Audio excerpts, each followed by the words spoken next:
was going to record this um, on the mainland, not on the Isle of Wight, but my computer didn't work this morning. So I've had to head back home quickly to record this.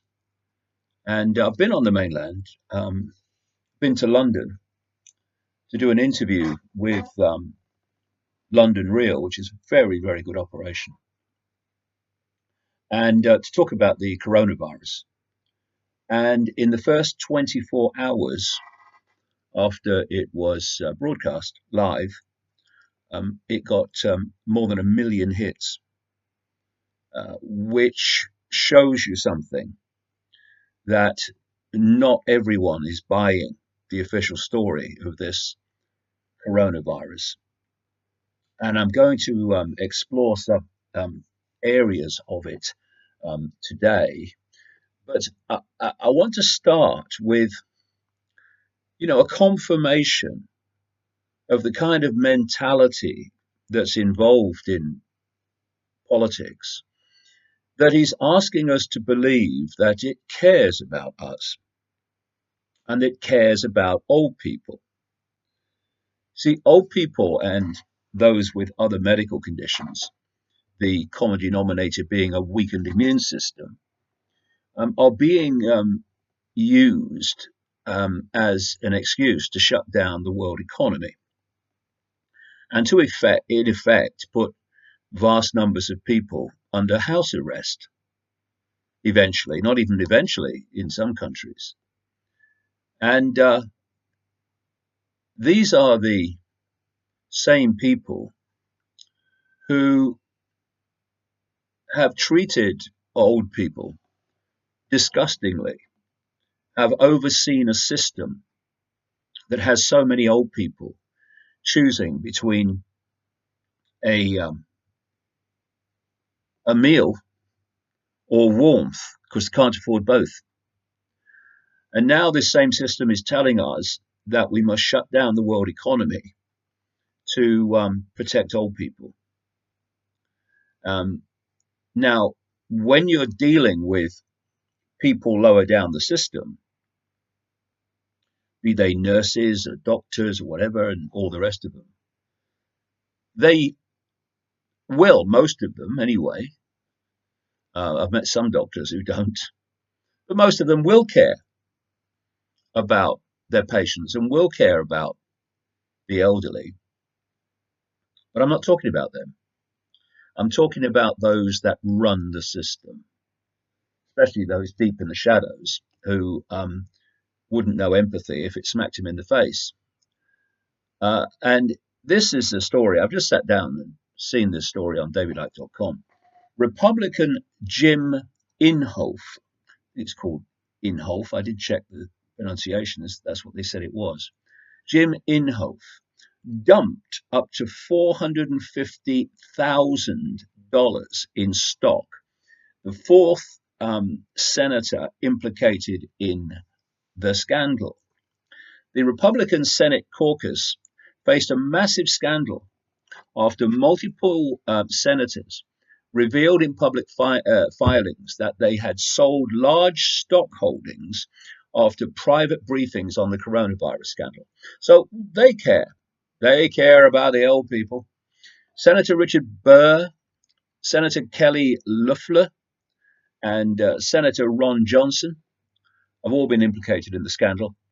And now conservative Oklahoma Senator Jim Inhofe has been caught up after reporting that he sold his stock in late February. There have been calls for them to resign. Well, those calls should not be necessary. So we need to get past the idea that the system and those that run it care about the elderly or care about people with, quote, pre-existing health problems that are overwhelmingly the ones that face danger from this coronavirus, whatever it turns out to be. And 80%, this is the official figure coming out of the medical profession. 80% of people who get this virus have, and this is the quote, very mild symptoms. The vast majority of the rest have what they call moderate symptoms, and that leaves this few that are in danger, in life danger from this virus. And it would be possible to cocoon those vulnerable people, to fire your resources at that group and keep them away as much as possible from the virus, and let those that will only have, even if they get it, very mild symptoms and at most moderate symptoms, let them get on with running the economic system. Because what we're facing here is economic catastrophe, and the legacy of this coronavirus is actually not going to be the virus. It's going to be the response to it, and its demolishing of the economic system. An economic system which, as I've been writing now for decades, this cult that I say absolutely is behind what's going on, has had a long time ambition to create an economic catastrophe so that it can replace the current economic system with its own that's been long planned, just sitting there waiting. And it will be based on AI, and it will be based on digital, and it will be part of this smart grid. And another thing that they want to do, see, with AI taking vast numbers of jobs from people, and we've seen so much of it, but a fraction of what's coming. And then you add this economic shutdown as a result of this coronavirus all over the world. The question is asked, how are those people who have no jobs, how are they going to survive? Well, they want a big reduction in the population for a start. And the ones they're targeting are old people. This has been in my books for years. And here we have this virus, which is threatening, life-threatening, only to old people, or overwhelmingly to old people, and to those with pre-existing conditions, which is taking all their immune system resources to start with before being hit with this. And so the question is, how do people survive? And what I've been pointing out is that the plan is to have a guaranteed income paid by the government every month. And this guaranteed income will be very small and put people only in a survival mode in terms of money and lifestyle. That's why I call this plan the Hunger Games Society. And this will come with strings. The strings are, we will pay you this guaranteed income. And by the way, if you turn it down and you want to earn your own income, just could you explain how you're going to do it? AI is taking the jobs. The economy is in a catastrophic state because of the coronavirus. What are you going to do? So have this guaranteed income, but it comes, like I say, with strings. While you behave the way the government state wants, you will get the guaranteed income. But if you start acting in ways that the state doesn't want, then you're going to lose that guaranteed income, or there's going to be penalties. And this is connected into this whole smart grid.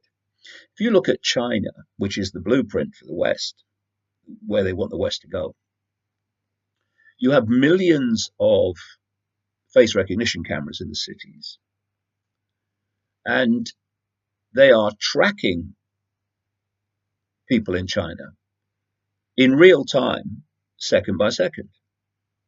And AI is logging their behavior. And they have a thing called the social credit system. And if you behave the way the government wants, you are given social credits by the system. If you don't behave as demanded, you lose social credits. And there comes a point where you fall below a certain amount and consequences kick in. And we've had, I was writing about this in the Trigger, we have had millions of Chinese people banned from flying and banned from even going on a train because their credits have fallen too low because they've not behaved the way the state wants them to behave.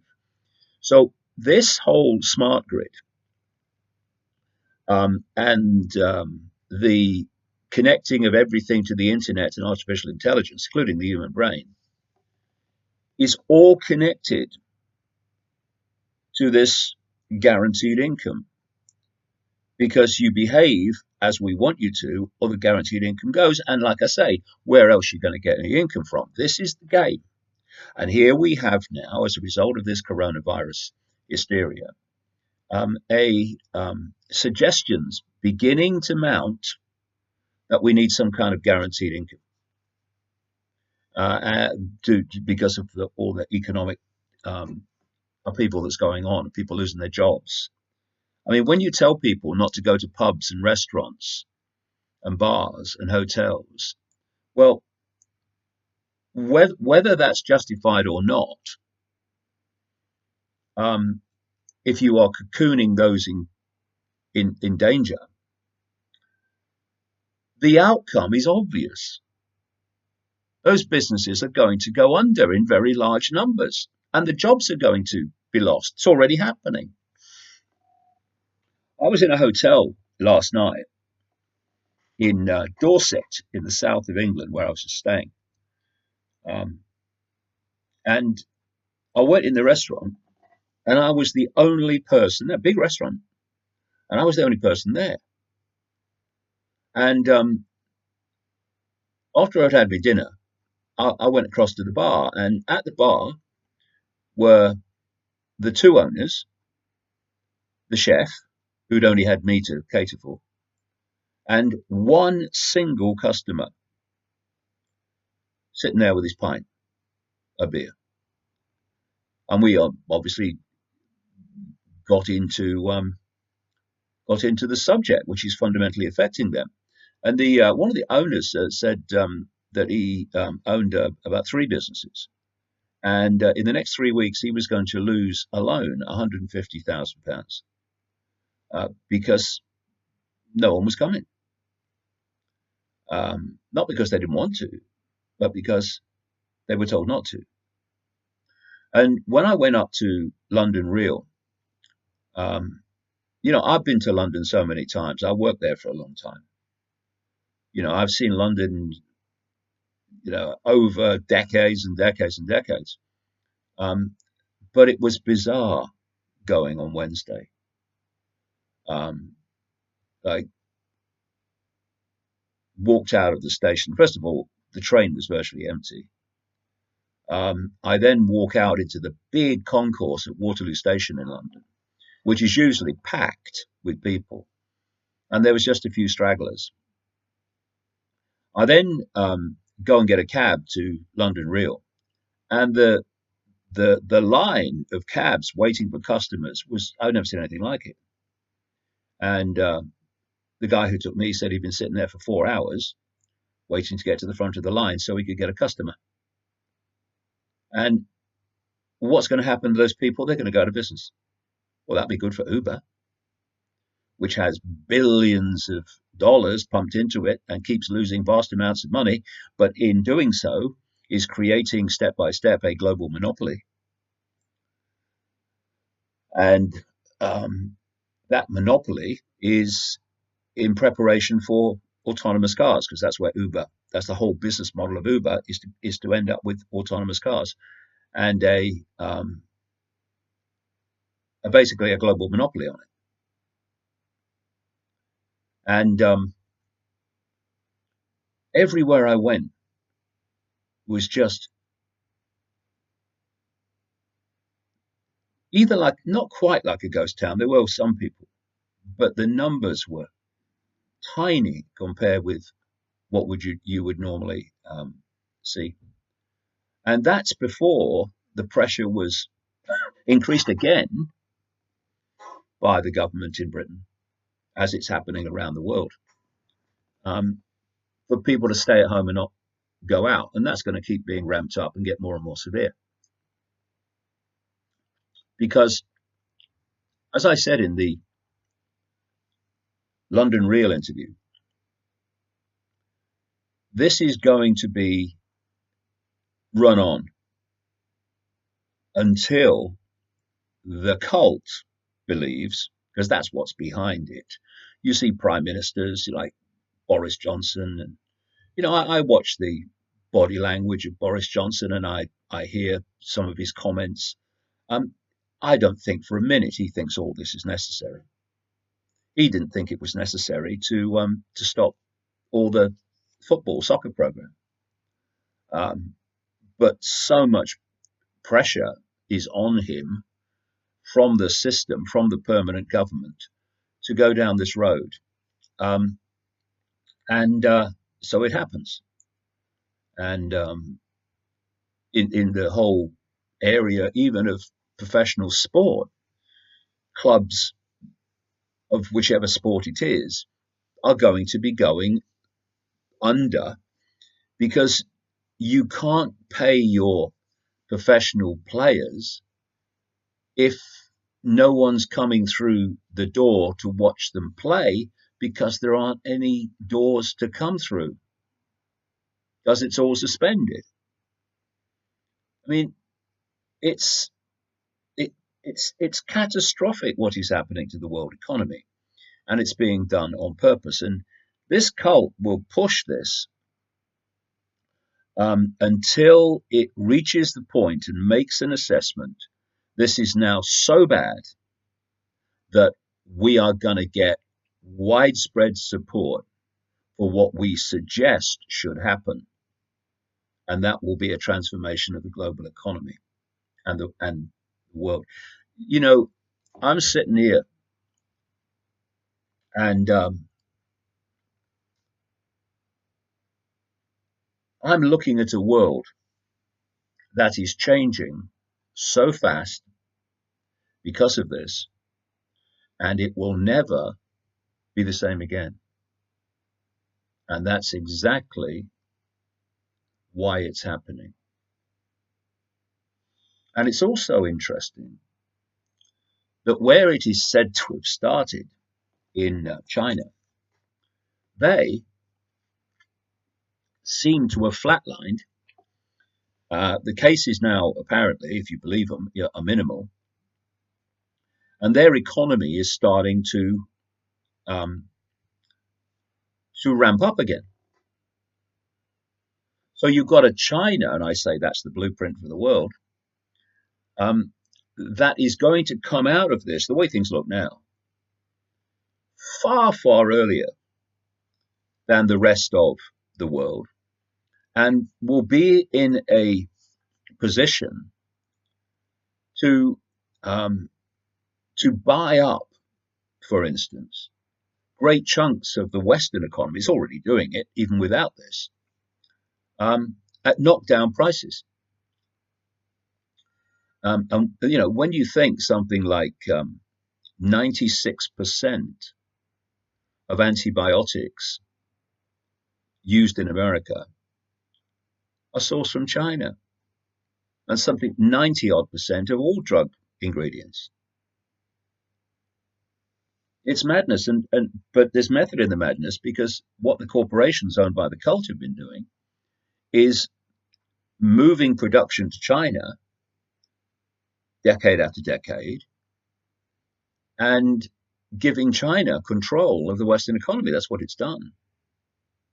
And it's done it on purpose, because the cult doesn't have borders. The cult will be controlling China as it's controlling America, as it's controlling Britain from the shadows. And thus, governments are reflecting that in their actions. You see, once you release a virus, it basically takes on a momentum of its own and a life of its own as people react to it. And if you can increase the fear and hysteria, then you know that the way governments respond through politicians who haven't got a clue, they're just being advised by dark suits administrators, you know that what's happening will will um, will happen and gather momentum. This is why this 1%, big time 1% organization, the World Economic Forum, meets at Davos every year. That the organization that's promoted into world stardom, Greta Thunberg. And what do the climate cult demand? A transformation of the world economic system, just coming from the same direction, from the same source. And so the World Economic Forum and the Bill and Melinda Gates Foundation ran this simulation 6 weeks before it became public that this virus in China. And what they were discussing and how things would pan out is exactly how it's panned out, even down to the nature of the simulated news broadcast they put into this so-called event. And I've mentioned, I've got a copy of a 2010 report document by the Rockefeller Foundation, which is like the Bill and Melinda Gates Foundation, just a front for this whole deal. And this document runs a series of scenarios and what would happen in different scenarios. And one of them is a pandemic. And what it talks about and what would happen and where it would come from, etc., etc., is how it's panning out. It talks about the fact that China would impose draconian measures to meet the virus, and as a result would recover quicker, and people would praise China for their draconian actions, which is exactly what's happening. Whereas the West, democracy, West, would not react in that way immediately, but eventually would. And that's what we're seeing. And so this situation that we're facing is not an accident, it's by design.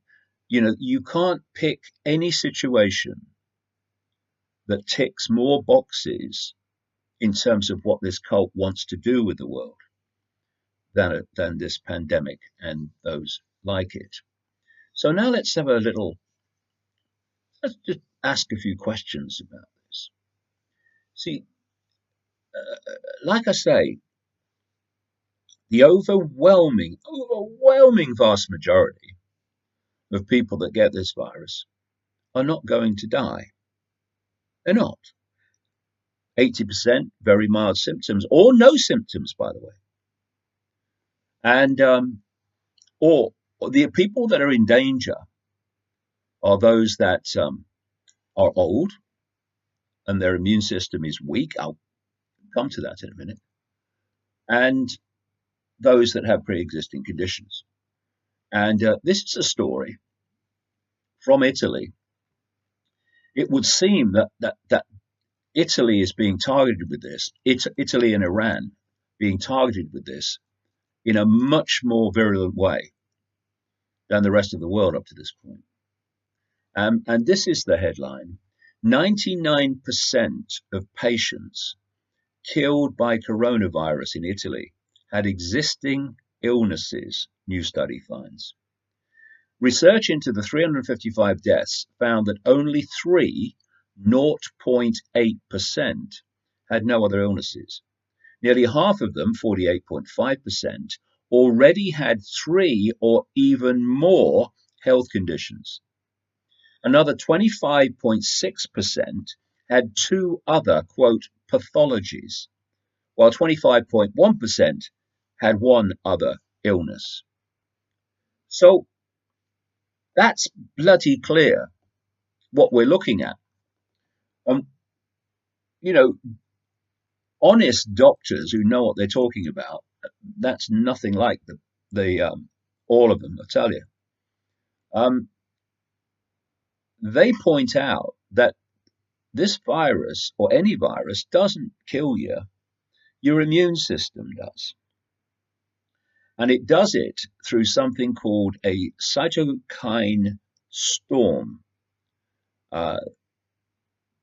The reason that the vast majority get mild symptoms or moderate symptoms, smaller number,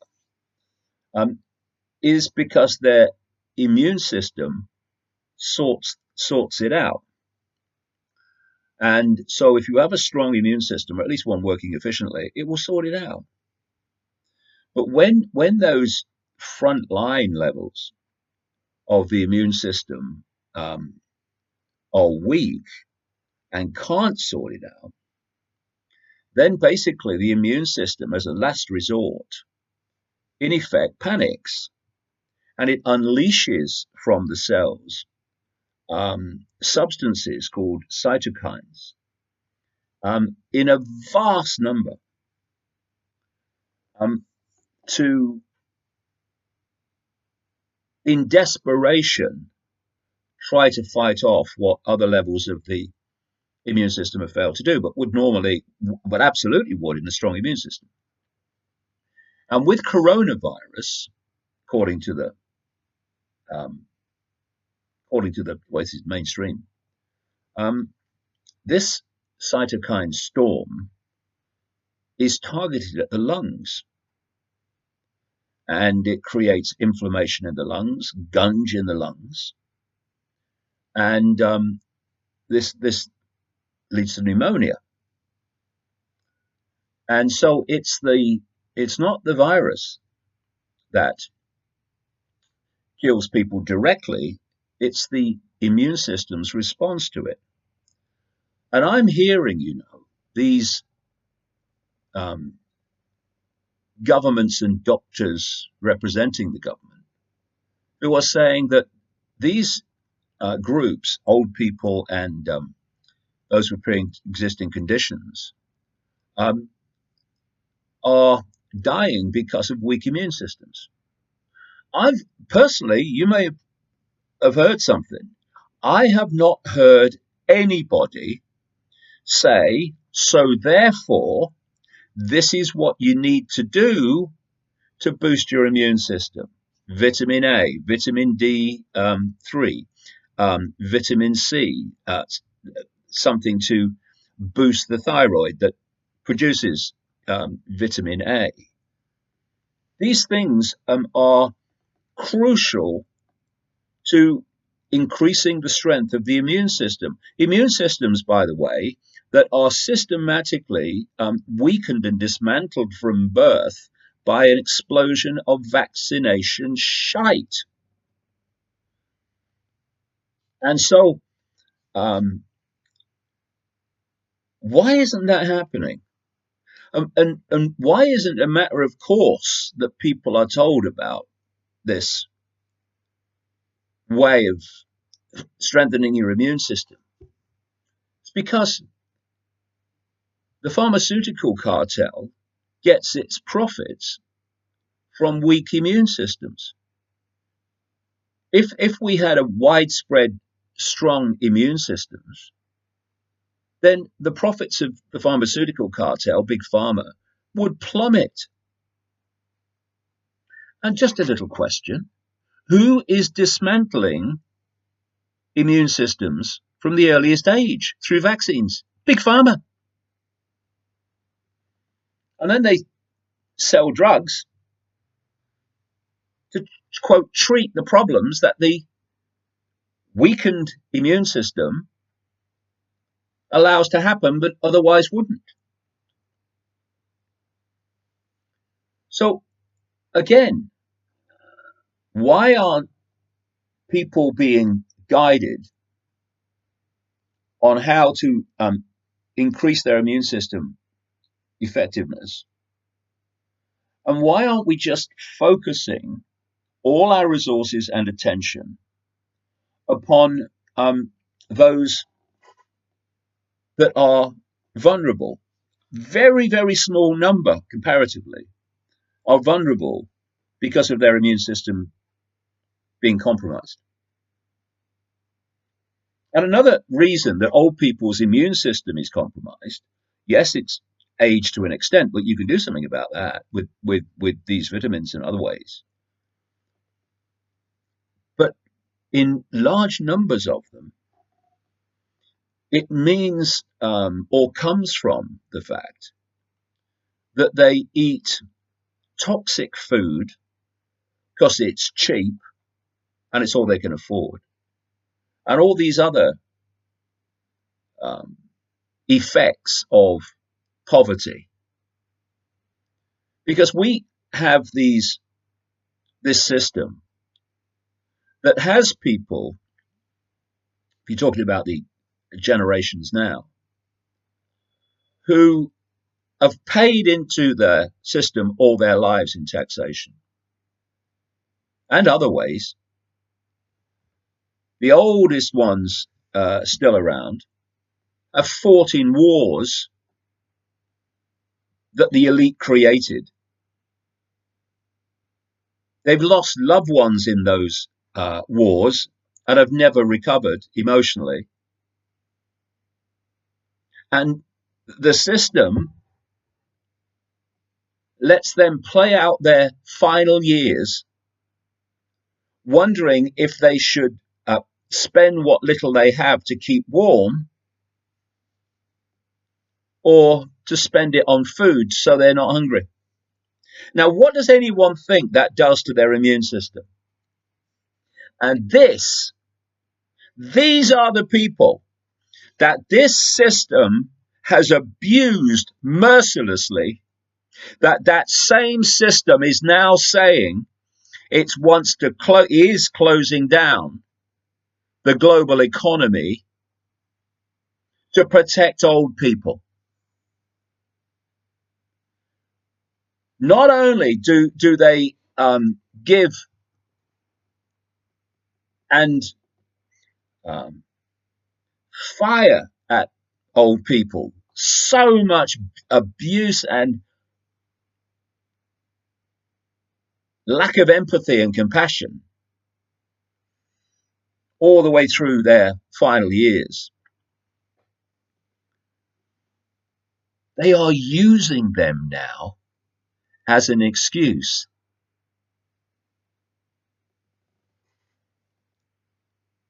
to transform the world economic system.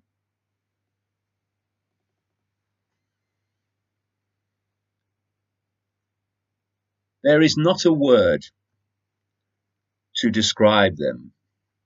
Psychopath is as near as we can get, but it's not adequate.